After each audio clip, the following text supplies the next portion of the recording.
ಕಾಲು ಮತದಿಂದ ಅಧಿಕಾರ ಬಿಡಿಸಿಕೊಳ್ಳೋದು ಕಷ್ಟ. ಸಿಎಂ ಗದ್ದುಗೆ ಗುದ್ದಾಟ ವಿಚಾರಕ್ಕೆ ಕೋಡಿಶ್ರೀ ಭವಿಷ್ಯ.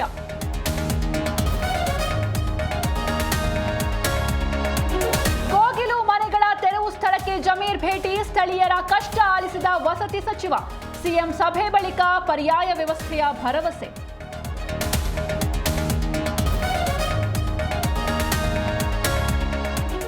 ನಿಮ್ಮ ಸ್ವಾರ್ಥಕ್ಕೆ ಕನ್ನಡಿಗರ ಹಿತಾಸಕ್ತಿ ಬಲಿ. ಕೋಗಿಲು ಅಕ್ರಮ ಕಟ್ಟಡ ಪ್ರಸ್ತಾಪಿಸಿ ಸಿಟಿ ರವಿ ಕೆಂಡ.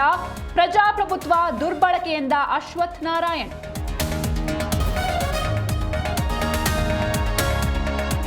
ರಣಾಂಗಣವಾದ ಕುರುಬರ ಸಂಘದ ಸಭೆ. ಮಂಡ್ಯ ಜಿಲ್ಲೆಯ ಕನಕ ಭವನದಲ್ಲಿ ನಡೆದ ಸಭೆ.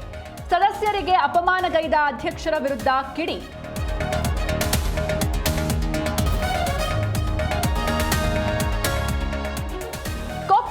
ಗವಿಮಠದ ಜಾತ್ರೆಗೆ ಭರ್ಜರಿ ಸಿದ್ಧತೆ. 15 ಲಕ್ಷಕ್ಕೂ ಹೆಚ್ಚು ರೊಟ್ಟಿಗಳು ಮಠಕ್ಕೆ ಅರ್ಪಣೆ. ರಥೋತ್ಸವ ಕಣ್ತುಂಬಿಕೊಳ್ಳಲಿರುವ ಲಕ್ಷಾಂತರ ಭಕ್ತರು.